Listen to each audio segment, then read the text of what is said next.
I am very happy to be standing in this border today. I'm in Raleigh, North Carolina, and we are going to look into a family of plants that you may already know, but you do not know them as geophytes. And we're going to talk with Tim, and I'll say he's got a lot of names, but today we're going to use his knowledge as a plant specialist in this grouping of plants. So I will correct you. We're not looking at we're not looking at one family of plants. Geophytes aren't a family. Yes, I did say so that. We're looking at a plant. I mean, they occur in all kinds of different plant families, Yes. and I love plant families. So at this time of the year, we're here in March, so you're going to see a lot of spring flowering bulbs. But there are geophytes that are also in summer plants as well, and fall, winter, spring. They're all 4 seasons. You will find geophytic plants. Well, let's just talk about this beauty. This one right here is one of the Iphions. This is Iphion uniflorum Jesse. So Iphions are actually from South America, from I believe Uruguay, Paraguay area, maybe a little bit of Argentina and southern Brazil. They might range into that areas where they're actually native, but they do wonderfully here in the southeast United States. They are actually in the onion family, so the Alliaceae. Okay. And so they actually have a true bulb, and it's just a true tunicate bulb, which we'll show you those a little bit later on. But that's just like what you would buy on your onion that you go to the store and buy. So, or garlic, Yes. which is another allium. So these are next to this. And this one actually, if you break the leaves on this one does smell like onion. And some people find that offensive because if you just bump into these and bruise them, you'll get the odor of onion. And some don't like that in their gardens. That's all right. But this is a spectacular blue form of it, and that I really do like here. This is one from the Mediterranean, and it's actively growing during the winter months. That plant is Dracunculus vulgaris, but it flowers in late April, May, and early June with this enormous 1 to 2.5 foot long spath and spadix, which is burgundy, and it's really cool, and it's really loved by its pollinator, which is flies. Yes. And so it smells lovely of rotting flesh. I'm sure that. But at this time of the year, you're seeing the spectacular foliage on it, which has these white stripes on the lobes of the leaves, and it's just really cool for that. It's not affected by our winters here. And it grows the whole way, it starts to come up maybe December actually is when it starts to come up, and its peak growth is not until April. Okay. So, but it has actually a tuber. And so, like I said, it's related to calla lilies and skunk cabbage things, which is the Araceae, the arum family. So, which is becoming a little bit of a weed for us here, arums, but. So it's in that family, and also includes so many of your houseplants, which you might not think of that it's related to philodendrons, your Swiss cheese plant, that is Monstera, devil's ivy, which is epipremnum, and there's just so many of those now. All right, now then we've got some well-known spring flowers that are included in this group, and it's a lovely tulip. Yep, I have actually a couple forms of this one. This is a Tulipa clusiana type, and there's actually 2 here. The one is out further than the other right now. So we have Tulipa Tinka here, which is in full flower. They're closed up right now because it's overcast, but that's actually really good because you can see the outsides of the petal, or actually the tepals, which are rosy red on them. And then when they open, they're just a soft yellow. Yeah. The clusiana tulips are excellent for us here in the southeast. They don't need the much colder, longer winters that so many of the other tulips need. So these will flower with a shorter winter chill, and they reproduce prolifically, and so they often outcompete when they're eaten by squirrels and deer and rabbits. So you have more of a chance of getting this one to grow. Okay. And so I've had them in this garden for years. They're actually have multiplied several times over. This is a cheery sight. Yes, it is. This has been flowering for about a week and a half for us, or 2 weeks now. This is one of the winter flowering iris, or early spring. This is Iris bucharica. It's a Juno type iris. And this is kind of a unique iris. I won't show you any of the root systems of these, but they have both a true bulb and then they have these swollen roots that come out of them, which is really cool.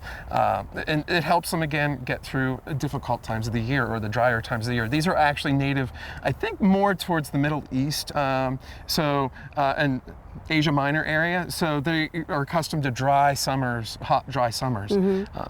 But they do perfectly fine through our winters and early springs. This is a bearded type iris, which does not have a structure like that one actually has at all. This is a rhizominous iris, and these are a modified stem that runs along horizontally on the ground. Yes. And then the branches come off of that, and that's where you get your fans of foliage and then flowers on that. So this is probably the most familiar. These are very familiar when it comes to iris, and most of the ones we grow in our garden are like this. Yes. There are other, the iris bucharicas are kind of like this, but not exactly. But being that they are a true bulb, this is actually a hebranthus or a rain lily, but they have a true bulb here, and this is a tunicate bulb, meaning it has these papery outer layers, much like, again, like an onion, and that has that on that as well. But added to that, these have another structure that comes out. They're thick, fleshy roots. And going back to geophytes, geophytes are earth, being geo, and phyte, life. So all this stuff is underground, pretty much. And so that's where we get our bulbs. And we think about them. There, our most common things are our true bulbs, like the narcissus that I have here, the tulips. Those are also tunicate bulbs. The other common bulbs that we have, and you may see a lot of, are the lilies. And they have what's called a scaly bulb, and it is a true bulb as well. And so the scales, and actually on your tunicate bulbs and these scaly bulbs, and it's more apparent on them, they're actually modified leaves. So yes, that are under the ground, or the bases of old leaves. Is this bulb always alive? Pretty much, yes. It'll be under. It'll get actually. This species is Lilium formosanum. It can get a couple inches in diameter. So yes, it's always alive unless it dies. And now this root structure above the top of the bulb. What is this? Okay, so that's actually part of the stem of the plant that actually comes up out of the ground, and then you do have the roots coming off of that, which are stabilizing it. Yeah, so they're secondary, but you also have the roots at the actual base of the bulb itself. Okay, so another type of geophyte are plants that have corms. So some of the things that have corms that you may be familiar with would be gladiolus or crocus, in particular crocosmia. They all have corms. This is actually a plant from the West Coast. This is from California and Oregon area. This is a dichelostema. It's in its own family. It's kind of bizarre, but they also have a corm as well. Often on corms, going back to what you had said earlier, is this always alive? You will get stacks of old corms a lot of times growing. That's what I wondered. Do they down grow here? So they here? Replace the corm each year. It's a modified stem instead of the modified leaves that you had on the previous bulbs. So it's actually kind of more like a rhizome, which is again a modified stem. Some other things that are a little bit more familiar would be tubers. Yes. And this is a tuberous plant, and you might not guess what this is from, but this is from a plant in the African violet family that we grow in the ground here. This is from a Syningia, and this is a summer flowering plant for us here. This is Syningia tubiflora, which a common name. maybe a hardy gloxinia. Exactly, that's what I thought that was. Like I said, African violet family. And we can grow these here in Raleigh with no problem. Not all gesneriads have tubers, of course, but these do. Okay. And this is kind of like more like a potato. Oh yeah, it does look like that. And this one spreads in that same way. And the calla lily look to this one. The calla lily is actually much more like that, but yes, they are a tuber as well. Okay. So I'm interested in the carrot. The carrot-looking thing, it's not related to the carrot at all. I know it. So, do you have any guesses to what this thing is? Let me see its foliage. It's heart-shaped. This isn't a native, but we have natives actually, especially out in the mountains of North Carolina and Tennessee. Pipe vines. This is a pipe vine. Yes. This is Aristolochia. The butterfly loved that. Yes, and that's one. Most of these plants, they have these modified structures underground to help them get through times of, say, temperature change that is cold or heat. I think this one has it there, a storage organ, so it can come back from being eaten by the caterpillars of the pipevine swallowtail. Yes. Which is a spectacular black swallowtail with blue hind wings. And we have them all through this border. And this is actually not one of our native Aristolochia. This is a species from Brazil, actually. This is Aristolochia fimbriata. And it's actually really easy to use in the landscape here because this creeps on the ground. It doesn't actually vine over things. So it's not going to take over the whole yard or the house like some of the large native growing one. And there are some other less attractive of our native ones that you don't even notice. Yeah. But and this it has a tuberous root is what this has. Of the wild carrot or the Queen Anne's lace. Yes, exactly. They grow the same. They have a big taproot, and it's swollen like this, and just like a carrot. But anyway, so this is, it has dual purposes for it. This gets through cold weather, but it also gets through the few weeks each summer that the butterflies have eaten it for the third time down to the ground, and they come back up with a vengeance in a few days. Right? It's very drought tolerant as well. Yeah. This is going back to rhizomes now. This is another type of rhizome. This is a scaly rhizome on a plant that you might grow. This is an oxalis, or you might know them as shamrocks, which we grow these as perennials here in Raleigh. There's native ones and there's introduced ones. This is when it's introduced.